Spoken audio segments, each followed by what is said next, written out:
So what I have to do is I have to live in the moment and make the most of what I'm doing, where I'm doing it, who I'm doing it with, because when am I going to recreate that ever? Welcome to the Game of Her Own podcast, a free resource for women who work in the sports and entertainment industry. Each week, we get real and talk about the things that hold us back and how we can overcome them and keep climbing to the top. And the top is however you define it. We talk about the highs, the lows, and everything in between. Consider this podcast your secret weapon. You will learn from the best in the business and be able to take immediate action with all the advice that you hear. I'm your host, Jahaan Blake, a leadership development coach and consultant. I've worked in sports for 20 years. 15 of those years were spent working for the Red Sox, Dodgers, and the Cubs. After 15 years of working in the front office, I took a leap of faith and I started my own business. Friends, as a Black woman in sports, I know that the industry can take a toll on your confidence and sometimes leave you feeling defeated. Join me each week so I can support you on your journey. I promise you, each week you will feel stronger and more confident than the week before. So let's get started with this week's episode. I often hear women who are trying to get into the sports industry say that it's impossible. It's impossible to get a job because they have no sports experience. I hope they believe me when I tell them that is absolutely not true. I beg of you not to buy into that false narrative just because it may bring you comfort during a challenging period in your career. If you don't believe me, listen to my conversation with Pinky Raina. She was named CFO and COO of the U.S. Soccer Federation and came from a non-sports background. Not only was she offered a C-level role, but less than 3 years into that role, she was named Sports Business Journal Game Changer for women in sports and business. No matter what the level, if the job description doesn't explicitly say, do not apply here unless you have sports experience, you need to go for it. Not only do Pinky and I talk about how she was transparent about not having sports experience during the interview process, we talk a lot about prioritizing time off, how to make sure you truly disconnect. We also talk about how to get over having mom guilt, why she started taking calculated risks, how mentors helped her find her voice, and the lens you should look at all failures through. All right, Game of Her Own listeners, you will love this conversation with Pinky. Let's do this. Pinky, I am so glad you're here. Welcome to the Game of Her Own podcast. Thank you so much. I'm really excited. So I've been waiting to have this interview since March, since I met you at the She Believes conference. Tell me, when did you first fall in love with sports? Normally, you would think it was the first day that I started at U.S. Soccer, but for me, that wasn't, because I was walking into something that I had no idea about, and I did not come from sports. So for me, I would say the first day was the semifinal watch party that we had for the Women's World Cup back in 2019. It was July 2019. We're in Chicago. We're all gathered together watching the England and US game. And I felt like I did not breathe that 90 minutes, just waiting to see what was going to happen and rooting for the team. And again, really hoping that they were going to bring it home. But that nervous anticipation, that passion, sharing that passion with all these other fans around me, that was for me the time that I was like, yep, I love sports and I want to be here. Yeah, I love that feeling too, that can't breathe. You have no control, right? So it's like you're just watching and trying to send all your good energy to the players, and there's just nothing you can do. And you have this amazing shared experience with others. And it's such a bond, right? Just watching it together. And a few days later, we came back for the final watch party against Netherlands. And so that was even sweeter. So, in a matter of a week, you had somebody who liked sports to somebody who ended up falling in love. And when did you start with U.S. Soccer? Jan 2019. Oh, wow. Yeah. All right. It was quick. So tell everybody what you do now. So now I am both the CFO and the COO at US Soccer. When I joined in 2019, I was primarily managing the finance function. Then I moved into taking on HR for a short duration and then IT. So Will Wilson and I had a discussion around how we make it more of an operational focus as well. So now I'm CFO and COO. Did you ever picture yourself working in sports? No, never. Tell us how that came to be. Like, what was that process like? So I was a road warrior for consulting as a divisional CFO for a public company. And I realized that I could not continue that lifestyle because I had a 5, 6-year-old at that point in time, who's now 11-year-old son. And at that point in time, I was starting to look for Chicago businesses where I could be a CFO and pursue my dream, but yet be there for my son. And I saw the opportunity at US Soccer, Chicago-based, headquartered here. And I was curious. I said, okay, I have no sports experience, but, I'm going to take a chance and apply for the role. So I applied for the CFO role that was posted and ended up interviewing with the then chief commercial officer and the CEO. And I remember distinctly during my interview, I was very open with them and transparent. And I said, I have no sports experience. I have finance experience. I can tell you everything best practice that we should do to implement in the finance function, but I have no clue about sports. And their response to me was, we have enough people over here who understand sports and who know sports. So it'll be a good change to have somebody who doesn't.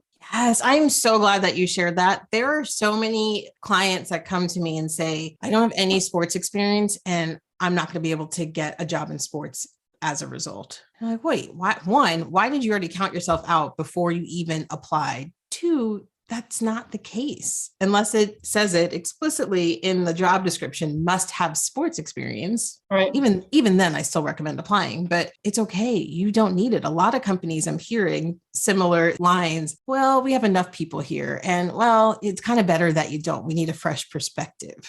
Almost think of it in the DI lens, sort of pivoting over. But in DI, what do we say? We talk about why is diversity, equity, inclusion important? It's important because it gives us varied perspectives. So if you think about experience the same way, if a sports organization is only going to have people with sports experience, where is the diversity in the experience? Yes. Well said. I feel like we can even end the podcast there. That's such great advice for people to hear from someone at your level too, right? Like, you carry 2 C-suite titles, which I don't know so you're CFO and COO, correct? Like, that's correct. Those are 2 big titles to have. And so you're giving great advice. While we're on the 2 titles, I have to ask you, what is your, not to be all nosy, Pinky, but how does your personal life, what does that look like? Like, you didn't want to be a road warrior anymore. Now you have 2 C-suite titles. How do you have that work-life balance or harmony, as some people say? Well, I just got back from Alaska hiking with my family, and I love adventurous trips. So what you do is you carve out that time, right?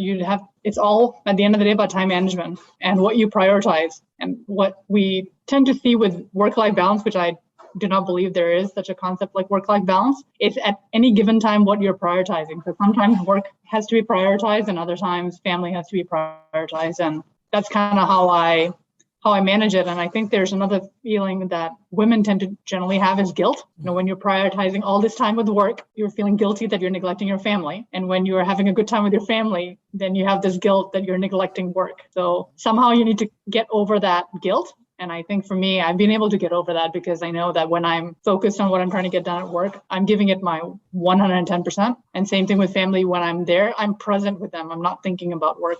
It sounds to me like that took some work for you to get to that point. Is that fair to say? Definitely. So you learn from your mistakes. Mm-hmm. You have your battle wounds. And I mean, my son was screaming and saying, Mom, I don't want you traveling anymore. And it took me a while to actually hear him and make this pivot. But I was trying to find a place where I didn't feel like I was sacrificing my career and then not being able to get back into the swing of things when he did not need me as much. So you have to make choices and you have to be able to be comfortable with living with those choices. And I'm comfortable with the choice that I made. Yes, having 2 C-suite titles requires a lot of time, but at least he can see me when he comes back from school. He can see me in the evenings at the dinner table. And for him, that was an upgrade from where we were. Does he play soccer? He used to, and then I took him out.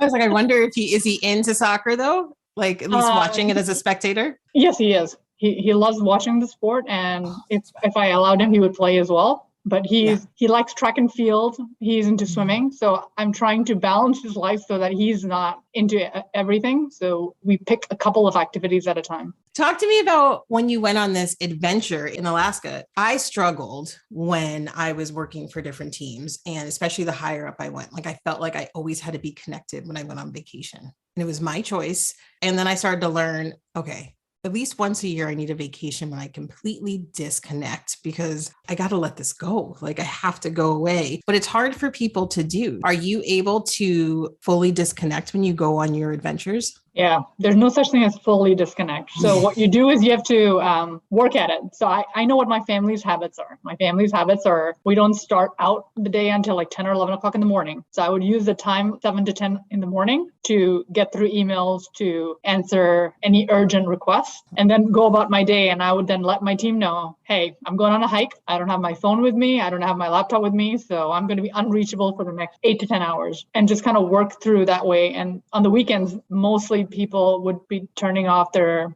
phones and their computers anyways. So it was easier to manage on the weekends. So I would say, yeah, it was not a complete disconnect, but at least you get this windows of time where, sorry that there's no connectivity when you're hiking on a glacier. So yes, I would look pretty odd with my laptop and my phone as I try to hike on a glacier. So yes, and you might hurt yourself if you have even just your cell phone and glimpse at for a minute. Exactly, that too. I think for me, it was hard to shut it off. So if I go on vacation and I disconnect completely, now I think about work, that part I can't control, right? But at least I'm not on my phone. I'm not in my email, because what I found is that if I was on my email that day, like it was with me, like I couldn't fully go enjoy my hike, if you will, because I was thinking about emails that I answered. And if everyone has what they needed, like, are you able to disconnect? And after that, and if you are, please tell us how.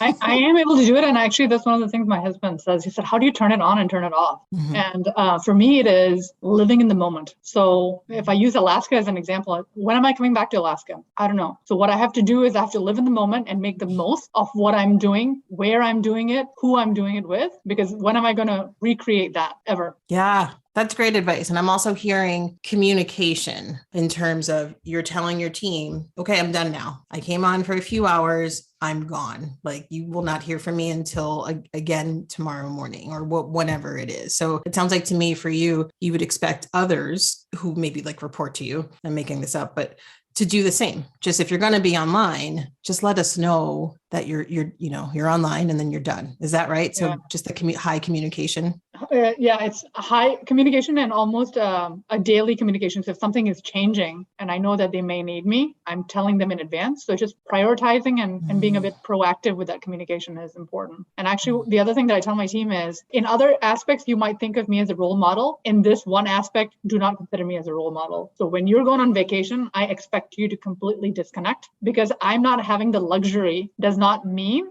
that is the expectation from you as well. So for me, I'm insistent on the fact that they truly, if they're gone for vacation for a week, that they are doing that. And I think you tend to have that luxury to the point that you said, Jahaan. At more junior positions, you're able to still manage it. Once you get to senior level positions, it's really tough for you to completely disconnect. I love that you said, I'm not a role model in this. Don't follow what I'm doing here. Nope. I expect you to disconnect. And I'm sure the people who report into you love that, right? Because so often middle management level, which is a lot of my clients are, they really mimic and mirror what they see their leadership doing. So sometimes you just have to be explicit and say, do not follow me in this one. Do not do what I'm doing. No, that's exactly right. And they know that I try. So that's the other aspect of it, right? I'm not just dismissing that it's not going to happen. I am still trying. We went to Hawaii in April, and in Hawaii, again, I tried to disconnect, but I was following this almost same pattern where I would connect in the mornings and then tell them I'm off to a hike, so I don't have any time to connect during this window of time. So I think it also for them helps them because, almost there's this fear and uncertainty that, oh my God, we may need her. So it calms them down. But on the other hand, when they take vacation and they completely disconnect, I actually applaud that. And I recognize that on our calls once they come back and said, this person actually disconnected. And I'm so proud of you for having done that. So there's this reinforcement that's also required where you're telling them that you value work-life balance, even if your actions are not showing it and you're not being able to role model it. This is something that you do value, and you're valuing it by recognizing when they are able to do that. Man, I wish we worked together when I was working for teams because hearing that just makes you feel so much better. And a lot of it, right, is I'll use myself as an example. A lot of it was stories I made up in my head. My manager never said you better be on and check your emails once a day. It was just me thinking I had to, right? I'm a new manager. I have to check in. You also, there's that fear of being replaced. That's fear of being irrelevant, even though you're only gone for like 5 days, but like it's still there. So having your leadership tell you or reward you publicly is fantastic. And then what gets rewarded gets repeated. So then other people do the same thing. Mental health is not my area of expertise, but I would just say it from a common person having worked, 20 plus years in business. Every time I came back from vacation and I truly disconnected, it felt like I had this bounce in my step. You're ready and rejuvenated and ready to go. Mm-hmm. And having that energy back to, I'm going to take on and make a difference and make an impact. That is so important. But if you're continuing on without being able to disconnect, it's just a continuous cycle. So it's just piling on. It's with this. Now you're into year 2 and now you're year 3 and year 4 and year 5. So being refreshed and ready to go, that's the reason why people disconnect on vacation. And that's why it is actually important for you to do that. Just checking. Otherwise, you're just checking the box, right? Oh yeah, actually, I can tell everybody I went on vacation, but I truly did not disconnect. Now, if you're able to wire yourself the way that I wired myself, where I can turn it on and turn it off, then you still come back from vacation rejuvenated and having that bounce back in your stuff. Yeah, it's about that self-awareness. Mm-hmm. So I read that you were Sports Business Journal Game Changer class of 2022. So congratulations. Thank you. I mean, so you come into the industry in 2019, 2022, you're given this incredible award. What would you attribute that to?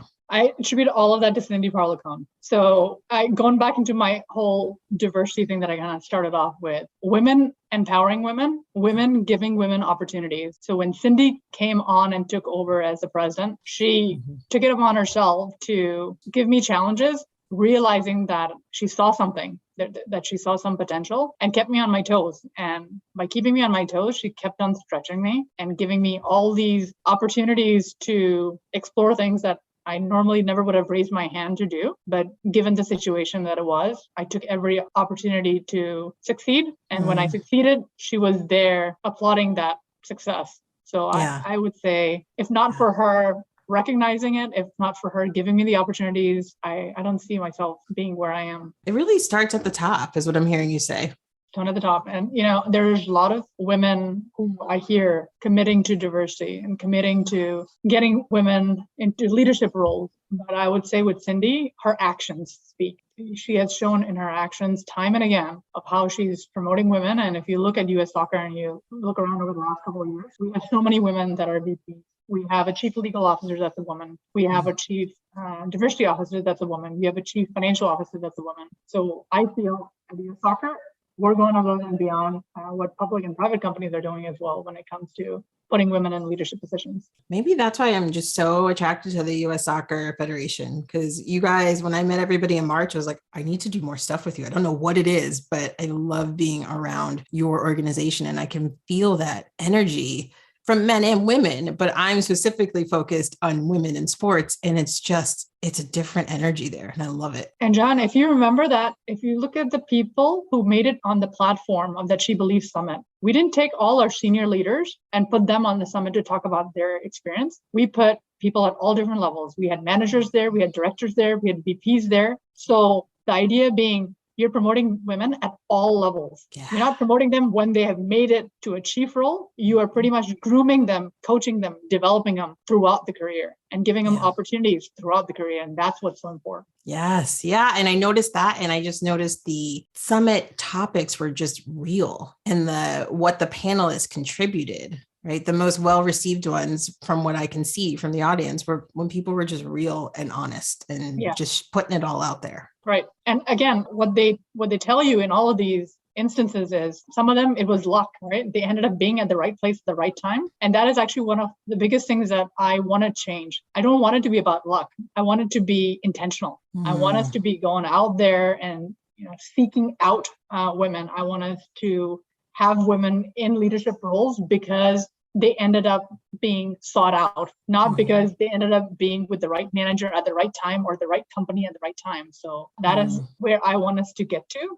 And I think that's going to need programs, a lot of intentionality, a lot of work, a lot of collaboration to get us there. And I know Cindy has started the great work, but I mean, we've got a long ways to go. Yeah. So almost like I need a better phrase than this, but almost like a farm system too, where you know where all the players are that you want to bring in, and it's just almost grooming them until it's time, right? Is that right? That's right.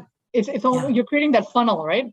The pipeline. If you think about players, I mean, they're being developed since they're 10, 11, 12 years old in soccer to be the stars that they are now. So how do we make sure that we have that same pipeline identified for women in leadership? Yeah, that'll be something when you crack that code, if you will, like that will be something that others will definitely copy, other organizations. That's a lot of work, but it is a lot of work, but worth it. There'll be a lot of rewards to it. Definitely, it will be. And I think, again, SBJ Game Changer, having this class, these are things and all that, again, I think it didn't exist 10 years ago, 11 years ago. So we're making all the right moves. The question is, how do we continue to scale it? Yes. So we can touch more people, more organizations. Some of the toughest conversations we have are the ones that we have with ourselves.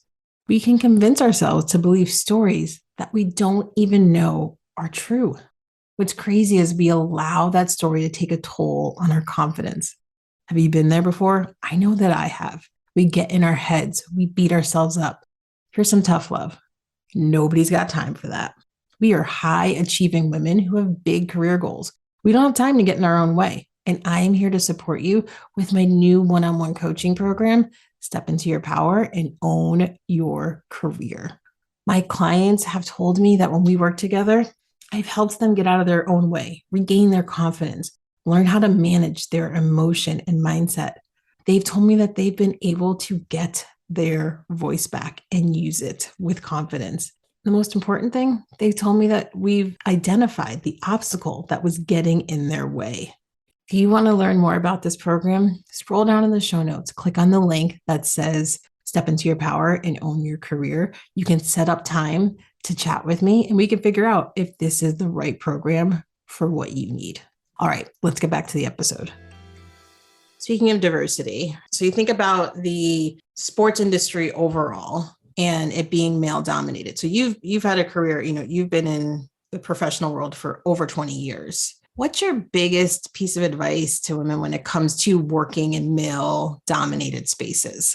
Have your voice. As early on in my career, so I came from manufacturing. Manufacturing is also male dominated. And I didn't feel comfortable speaking up because I was surrounded with men in all the rooms that I was in, right? Whether it was as a divisional CFO, whether it was as a consultant. The higher up you got, the less women there were there. So you have to have comfort and confidence in your voice, and you need to be able to speak up. Because if you don't speak up, you have ideas, but you're not confident whether those ideas are good. But unspoken ideas are as good as no ideas. So you have to take that leap of faith and know that there's something that you're bringing to the table because of the experience that you've gathered or because you're in that room. So speak up.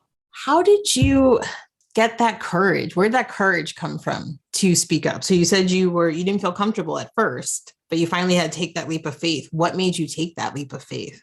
Mentors. I had started my career, I had no mentors. I would say 10, 12 years into my career, I also had no mentors. But when I took on my first divisional CFO role, I really felt the need because there was a lot of self-doubt.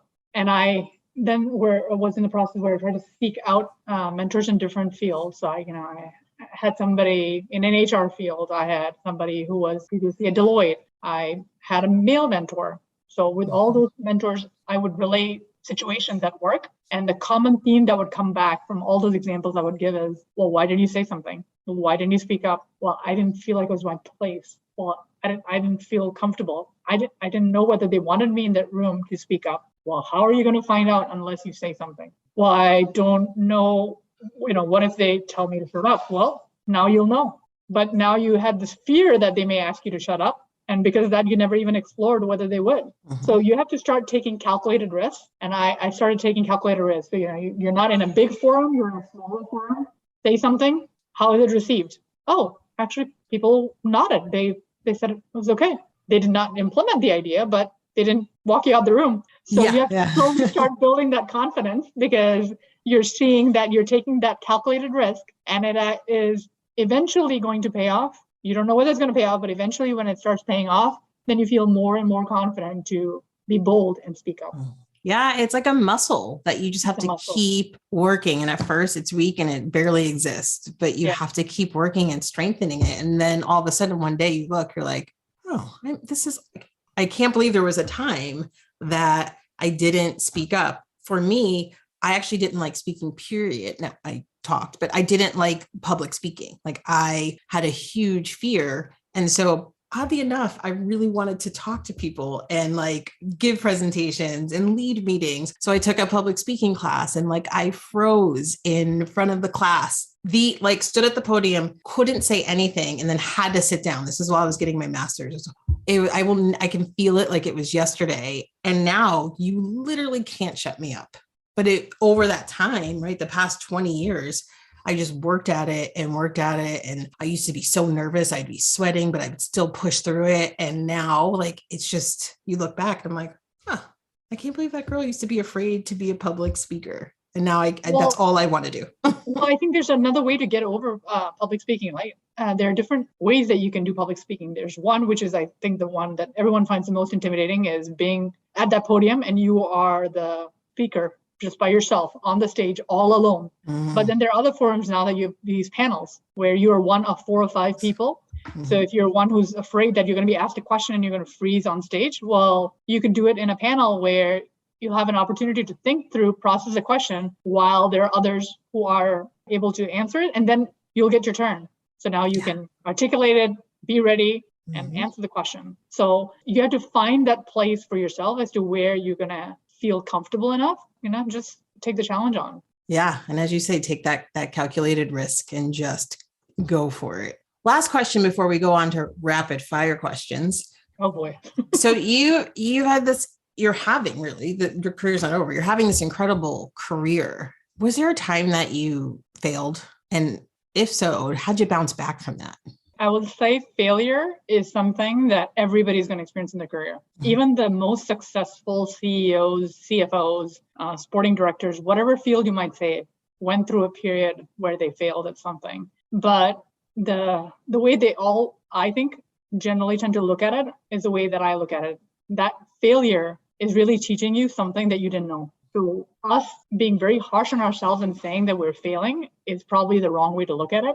The lens in which you should look at it is now you learned something. So take it as a learning. If you make the same mistake again, then you have failed because you choose not to learn from that experience. However, if you failed but never repeated that mistake again, then that was your true learning. And all of us have instances where we will fail and we will continue to learn and grow that way. That's incredible wisdom. Like, that's just wisdom right there. Like, that was fantastic. Like, I love that. Like, you didn't fail. You got to look at it through a different lens. And then if you do it again, you failed. But that's the thing, right? We tend to be really hard on ourselves. And sometimes it's all about putting perspective, right? Putting perspective in it. Because the other thing that if you fail, what you show is that you're human. You're not this perfect individual who gets everything right. You are going to make mistakes. And so the faster you get to a point where you accept that you will make mistakes, you are going to then take on challenges as well, because otherwise the other thing it'll do is it will inhibit you from taking on challenges because you're going to be caught up in the emotion of fear. Oh my God, what if this goes wrong? Oh my God, what if I mess up? And that will just prevent you from taking on any new challenges. And if you don't take on challenges, then you're not going to grow. Yeah, I agree. And that perfect person doesn't exist, right? The person who doesn't make any mistakes. I haven't met her. Have you? Like, they don't exist. No, I haven't. No. Yeah. And you asked me, so I didn't want to dodge the question, like, have I made mistakes? Where I've made mistakes is in hiring. I've hired people where I've thought that they would be able to do the job. And part of it was how they presented themselves. And part of it was when they saw the job, they realized it was not something that they wanted to do. So I took full responsibility of that wrong hiring decision. I didn't punt it on, it was the individual. I mean, they would never have been able to do the job. There was clearly something that I did not articulate in the interview process, due to which the individual took on the job that they did not expect what it was going to be. And did that cost the organization time? Yes, it cost the organization time. But we're a better organization because of it, because now we know that there are certain individuals that do not work in that environment or that culture that we're setting. It's a very performance-driven culture that we are instituting at US Soccer. So I'm also learning. And culture is ever evolving. Like there is a culture in a certain state right now. 2 years from now, it's going to be a different culture. So we all have to have the resilience to evolve as well, because if we don't, so something I used to say in my manufacturing days, if you do not evolve, then what will happen to you is what happened to the dinosaurs. You will become extinct. So whether it's extinct in your thoughts, whether it's extinct in your impact, but you'll become extinct. Yes. And I think the other thing that you said that was really important when it comes to failure is you owned it.